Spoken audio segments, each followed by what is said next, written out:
بسم الله الرحمن الرحيم اللهم لك الحمد حمدا دائما مع دوامك ولك الحمد حمدا مع خلودك ولك الحمد حمدا لا منتهى له دون مشيتك والصلاة والسلام على نبيك سيد الأنبياء والمرسلين أما بعد فأعوذ بالله من الشيطان الرجيم بسم الله الرحمن الرحيم وَلَنَبْلُوَنَّكُمْ بِشَيْءٍ مِّنَ الْخَوْفِ وَالْجُوعِ وَنَقْصٍ مِّنَ الْأَمْوَالِ وَالْأَنفُسِ وَالثَّمَرَاتِ وَبَشِّرِ الصَّابِرِينَ صدق اللہ العظیم یا رب صلی وسلم دائما ابدا علی حبیبک خیر الخلق کلہم یا رب صلی وسلم دائما ابدا علی حبیبک خیر الخلق کلہم یا رب صلی وسلم دائما ابدا علی حبیبک خیر الخلق کلہم۔ قابل صد احترام محترم و معزز بزرگوں دوستو، جو آیت کریمہ پڑھی گئی گزشتہ جمعہ میں بھی اسی آیت کریمہ کی تفسیر آپ کے سامنے پیش کی گئی تھی۔ اس میں سے کچھ باتیں، کچھ مفاہیم، کچھ مطالب باقی تھے، لہٰذا آج کی اس جمعہ کی مجلس میں انشاءاللہ اس کو آپ کے سامنے پیش کیا جا رہا ہے۔ آیت کے ذیل میں یہ بات ذکر کی گئی تھی کہ اللہ رب العزت نے اس دنیا کو آزمائش گاہ بنایا ہے، امتحان گاہ بنایا ہے، اور اللہ رب العزت ضرور بھی ضرور اس میں جن چیزوں کی آزمائش لیں گے، جن چیزوں سے امتحان لیں گے، اس کو بھی ذکر کر دیا ہے۔ ایگزام ہال میں اگر بیٹھے تو ظاہر سی بات ہے جو رولز، جو انسٹرکشنز ہوتی ہے ایگزامینر کی، اس کے مطابق اور پیپر کی تیاری کے مطابق اگر مکمل اترا جائے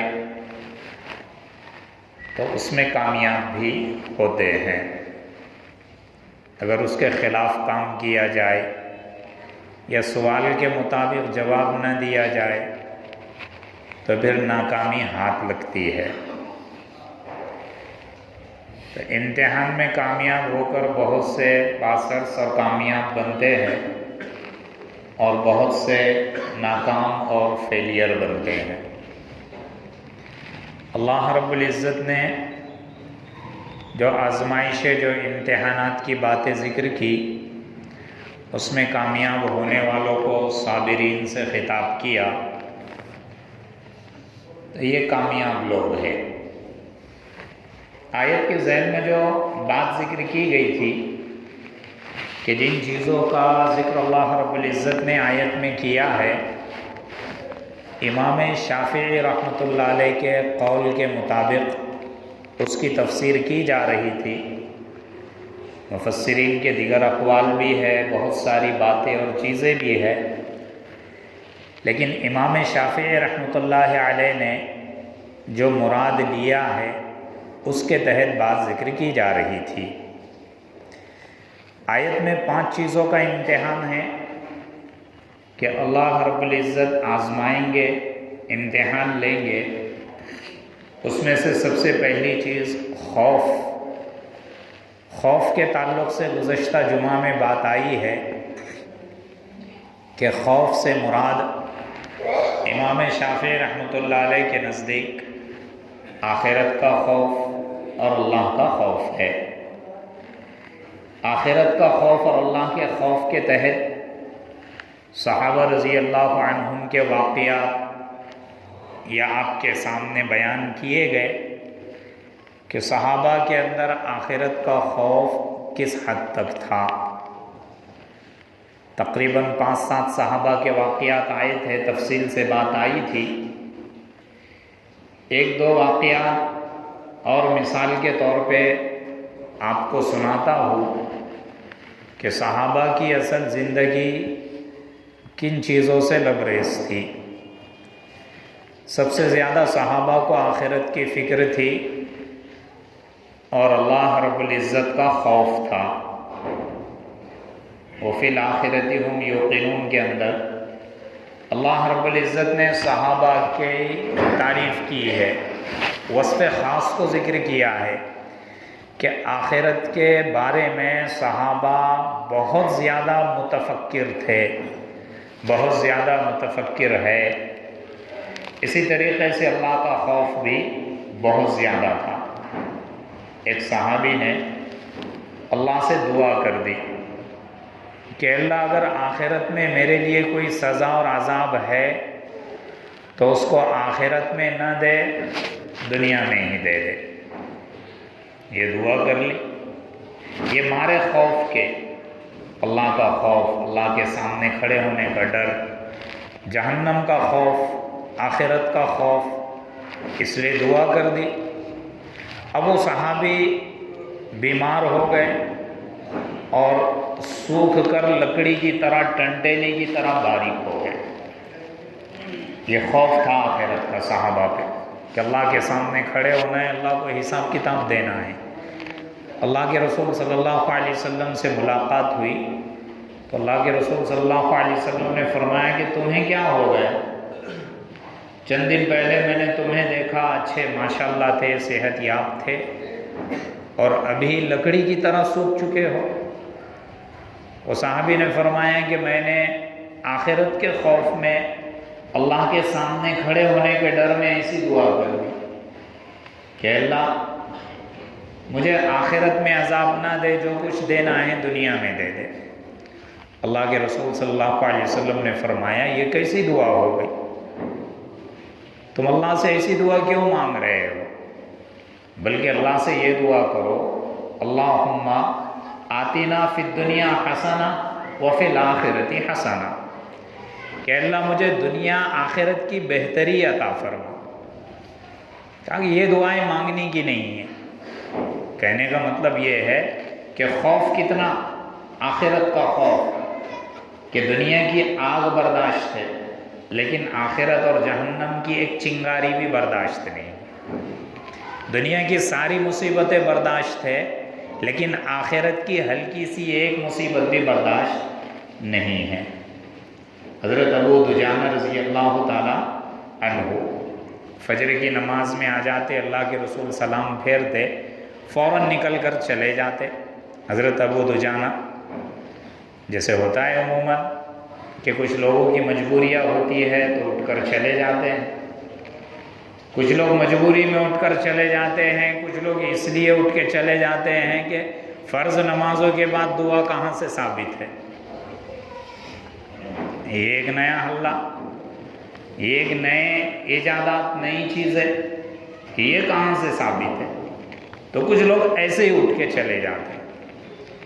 حضرت ابو دجانہ رضی اللہ تعالیٰ عنہ صرف فجر کی نماز میں اٹھ کر چلے جایا کرتے ہیں۔ اللہ کے رسول نے سلام پھیرا، اٹھ کر چلے گئے۔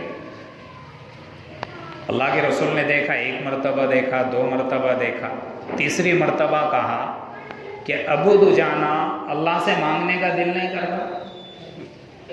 کہ بھئی سلام پھیرے اور اٹھ کر چلے گئے۔ عبادت کے بعد، نماز کے بعد اللہ سے مانگنے کا دل نہیں کرتا۔ حضرت ابو دجانہ رضی اللہ تعالیٰ عنہ کہنے لگے کہ اللہ کے رسول مانگنا تو بہت دل کرتا اور مانگتا بھی ہو، لیکن ایک ہلکی سی مجبوری ہے، اس کی وجہ سے میں اٹھ کر چلے جاتا ہوں۔ کہا کہ کیا مجبوری ہے؟ کہا کہ صبح سویرے میرا جو پڑوسی ہے وہ یہودی ہے، اس کے مکان میں، اس کے آنگن میں کھجور کا درخت ہے، درخت کی ایک ٹہنی میرے گھر کے آنگن میں آئی ہوئی ہے، رات میں فجر کے وقت ہلکی ہوا چلتی ہے تو وہ کھجوریں گر جاتی ہیں، وہ کھجوریں گر جاتی ہیں۔ میں فجر کی نماز کے لیے آ جاتا ہوں، اب کہیں ایسا نہ ہو کہ میں نماز پڑھ کر جاؤں گا، تاخیر ہو جائیں گی، میرے بچے اٹھیں گے اور وہ کھجور اٹھا کر کھا لیں گے، تو پھر میں کل قیامت کے دن اللہ کے سامنے کیا حساب دوں گا، اللہ کو کیا جواب دوں گا؟ یہ آخرت کا خوف۔ حالانکہ پڑوسی ہے، 2-4 کھجور گر جائیں گے آنگن میں، کھا لیں گے تو پھر کیا کچھ حرج ہوگا؟ وہ 1 بار ڈانٹیں گا، 2 بار ڈانٹیں گا، تیسری بار خود کو سمجھا کے لے لے گا کہ چلو بچے ہیں کھانے دو۔ یہ آخرت کا خوف، حالانکہ کوئی ناجائز چیز نہیں تھی۔ ہم نے تو حرام رزق کے ڈھیروں سارے پیٹ میں بھر دیے، پھر بھی ہم بھوکے ہیں، پھر بھی ہم ابھی کیا ہیں؟ بھوکے ہیں، کہ ہم اور اپنے پیٹ کو جہنم کو بھرنا چاہتے ہیں۔ جو پیٹ حرام رزق پیٹ میں ڈالتا ہے وہ جہنم سے کم نہیں ہے۔ کل قیامت کے دن اللہ رب العزت جہنم سے پوچھیں گے حل امتلاتی حل من مزید، بے تو بھر گئی کیا ہے ابھی؟ جہنم کہیں گی کہ اور ہے کیا اور ہے؟ لالو میں ان کو اپنے پیٹ میں لے لوں، یعنی اور باقی ہے کہ جن کو میرے پیٹ میں آنا ہے۔ یہ جہنم کہے گی حل من مزید حل من مزید، آنے دو آنے دو، نہ آؤ دیکھیں گی نہ تاؤ دیکھیں گی، سارے گناہ گاروں کو اپنے اندر لے لیں گے۔ یہ آخرت کا خوف تھا صحابہ کو۔ تو خوف کی تفسیر حضرت امام شافعی رحمۃ اللہ علیہ نے اللہ کے خوف اور آخرت کے خوف سے کی ہے۔ اس میں دنیا کا خوف، دنیا کا ڈر بھی ہے، لیکن وہ الگ تفسیر ہے، اس میں الگ واقعات اور الگ باتیں آئے گی۔ من الخوف والجوع، دوسرا جو اللہ امتحان لے گا وہ بھوک کے ذریعے سے لے گا، فاقوں کے ذریعے سے لے گا۔ اس کی تفسیر حضرت امام شافعی رحمۃ اللہ علیہ نے روزوں سے کی ہے، رمضان کے روزے، سنت روزے، نفل روزے، عاشورہ کے روزے، کہ اس میں اللہ رب العزت آزمائیں گے کہ کون میرا بندہ روزہ رکھتا ہے یا نہیں رکھتا ہے۔ یہ آزمائش ہے، 1 مہینہ مکمل صبر کا ہے، 1 مہینہ مکمل ٹریننگ کا ہے، کہ کم از کم 1 مہینہ ان کو حلال رزق سے روک دو تاکہ 11 مہینے یہ کم از کم حرام رزق سے تو رک جائیں، کہ اپنے پیٹ میں حرام رزق کھانے سے رک جائے، بچائے، اپنے پیٹ کی حفاظت کرے۔ تو یہ روزہ بھوکا رہنا، امام شافعی رحمۃ اللہ علیہ فرماتے ہیں اس سے رمضان کے روزے مراد ہے۔ تھوڑے تھوڑے بہانے سے رمضان کے روزے چھوٹ جاتے ہیں، ذرا سا بہانہ مل جائے، ماں باپ بھی بالغ بچوں کی رعایت کرتے ہیں کہ بچے کو بھوک برداشت نہیں ہوتی، بچہ برداشت نہیں کر پائے گا، تھوڑے تھوڑے بہانے سے کہیں سے عذر لے کر آ جاتے ہیں، تھوڑی سی بیماری آ جائے، عذر آ جائے، مجاہدہ ایک طرف ہو جاتا ہے کہ بیماری میں روزہ کیسے برداشت ہوگا۔ نوجوان کام کے بہانے سے روزوں کو چھوڑ دیتے ہیں کہ تھک جاتے ہیں، بھوک لگتی ہے، پیاس لگتی ہے۔ صحابہ نے روزوں کی حالت میں جہاد کیا ہے، پیدل سفر کیا ہے۔ اسلام کی سب سے پہلی جو جنگ ہوئی، جنگ بدر جسے کہتے ہیں، 313 صحابی تھے، ہاتھ میں کوئی ہتھیار وغیرہ نہیں تھے، نہتے تھے، رمضان کے اندر ہوئی، 17 رمضان کو ہوئی ہے۔ 313 صحابی یہ روزے کی حالت میں چلے ہیں، حالانکہ شریعت نے سفر میں رخصت دی ہے کہ آپ روزہ بعد میں بھی رکھ سکتے ہیں، لیکن نہیں، اللہ کا حکم تھا کہ اللہ کے راستے میں نکلے ہیں، جہاد میں نکلے ہیں تو روزے کی حالت میں نکلے ہیں۔ صحابہ کے گھر میں فاقے، کئی دن کے فاقے گزر جاتے تھے، سحری کھجور سے کرتے، سحری پانی سے کرتے 1 گلاس پی کر، اور افطار بھی 1 گلاس پانی پی کر کرتے، اور 1 کھجور رہی تو کھا لیتے۔ اس سے زیادہ فاقہ امت میں کسی پر نہیں آ سکتا۔ اللہ کے رسول صلی اللہ علیہ وسلم ایک مرتبہ رات میں بے تاب ہو کر باہر نکلے تو دیکھا کہ حضرت ابو بکر صدیق بھی بیٹھے ہوئے ہیں راستے کے کنارے پر، اور حضرت عمر فاروق رضی اللہ تعالیٰ عنہ بھی بیٹھے ہوئے ہیں۔ اللہ کے رسول نے پوچھا کہ تم دونوں رات میں باہر کیا کر رہے ہیں؟ تو دونوں نے کہا کہ اللہ کے رسول بھوک برداشت نہیں ہوئی، کئی دن کا فاقہ ہے، اس لیے باہر آ کر بیٹھے۔ یہ فاقہ، یہ امتحان ہے اللہ کا۔ اللہ نے تو ہمیں ایسا آزمایا بھی نہیں ہے۔ اگر ابھی میں پوچھ لوں، کوئی ہاتھ اٹھا لے کہ ایک ٹائم کا فاقہ کسی کے گھر میں پڑا ہے، تو کوئی نہیں نکلے گا۔ ارے نکلے گا کوئی ایسا؟ اللہ کے رسول صلی اللہ علیہ وسلم کے گھر میں حضرت انس بن مالک فرماتے ہیں کہ مہینے مہینے گزر جاتے لیکن جو کی ایک روٹی تک نظر نہیں آتی۔ یہ فاقے صحابہ کے کہ روزہ رکھتے تو بھی ایک گلاس پانی سے، افطار کرتے تو بھی ایک کھجور سے اور ایک گلاس پانی سے، اور میرے اور آپ کے دسترخوان پہ سحری کا الگ شیڈول ہوتا ہے، افطار کا الگ شیڈول ہوتا ہے۔ میرے اور آپ کے گھر کا مینیو الگ بنا ہوتا ہے کہ آج افطاری میں یہ ڈش بنیں گی، سحر میں یہ ڈش بنیں گی، سحر میں ہم یہ کھائیں گے، افطار میں ہم یہ کھائیں گے۔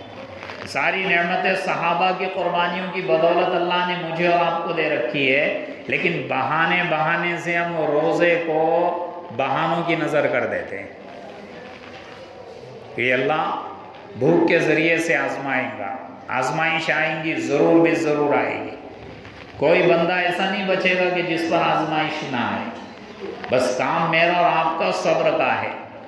تھوڑا وقت صبر کر لے، نعمت اگر نہ ملے، نعمت مل جائے تو شکر کر لے۔ اس سے پہلے بتایا کہ مومن کے دونوں ہاتھ میں لڈو ہے، جیسے کہتے ہیں کہ دونوں ہاتھ گھی میں ہیں۔ مومن کے دونوں ہاتھ گھی نہیں ہے، میں کہتا ہوں پورا کا پورا مومن اصلی گھی میں ہے۔ مصیبت آ جائے صبر کر لے تب بھی اللہ کے قریب ہو جاتا ہے، اور اگر نعمت مل جائے شکر کر لے تب بھی اللہ کے قریب ہو جاتا ہے۔ اللہ نے آپشن نہیں چھوڑا، دونوں راستے رکھے۔ جیسے ہوتے ہیں نا بھئی، یہ دو آپشن ہیں آپ کے لیے، اس میں سے کوئی ایک کر لو۔ اللہ نے مومن کے لیے ہر ایک آپشن رکھا ہے کہ بھی اللہ کے قریب ہو جاؤ۔ تو یہ جو بھوک جسے کہتے ہیں کہ اللہ فاقوں کے ذریعے بھی آزمائے گا، جو صبر کرے گا وہ کامیاب ہو جائے گا، جو بے صبری کا مظاہرہ کرے گا، ناشکری اور ناقدری کا مظاہرہ کرے گا، وہ ناکامیاب ہو جائے گا، اسے کامیابی کبھی نہیں مل سکتی۔ تو مومن کے اندر اللہ نے صبر اور شکر دونوں کا مادہ رکھا ہے۔ تو من الخوف والجوع ونقص من الاموال، اور مال کی کمی کے ذریعے سے بھی اللہ امتحان لے گا۔ امام شافعی رحمۃ اللہ علیہ نے یہاں پہ مال کی کمی کی تفسیر زکوٰۃ اور صدقات نافلہ سے کی ہے۔ مال ہے، صاحب استطاعت ہے، زکوٰۃ واجب ہے، تو آیا زکوٰۃ نکالتا یا نہیں نکالتا ہے؟ یہ آزمائش ہے، یہ اللہ کا حکم ہے۔ اتنا تاکید والا حکم ہے زکوٰۃ کا کہ جہاں جہاں قرآن میں اللہ نے نماز کا حکم دیا، فوراً زکوٰۃ کا بھی حکم دیا، یہ بتانے کے لیے کہ نماز جتنی اہم ہے، زکوٰۃ بھی صاحب استطاعت پر اتنی اہم ہے۔ صاحب استطاعت جو بھی ہے وہ اپنا حال جان سکتا ہے، اپنا حال سمجھ سکتا ہے کہ وہ زکوٰۃ کتنی نکالتا ہے، کتنی نہیں نکالتا۔ 10-20 ہزار روپے ہو، 50 ہزار ہو، 1 لاکھ ہو، میرے اور آپ کے لیے زکوٰۃ نکالنا بڑا آسان ہو جاتا ہے، کیونکہ صرف 1 لاکھ کی محبت ہے۔ جہاں پہ 50 لاکھ روپے آ جائے، 1 کروڑ آ جائے، پھر اس کی زکوٰۃ نکالنا گنتی کر کے، کاؤنٹ کر کے مشکل ہو جاتا ہے، کیونکہ اب محبت کا لیول بڑھ رہا ہے۔ دنیا کی محبت کا لیول جتنا بڑھے گا، زکوٰۃ نکالنا اتنا مشکل ہو جائے گا۔ یہ اللہ کی آزمائش ہے کہ زکوٰۃ اور صدقات کے ذریعے سے آزمائے گا۔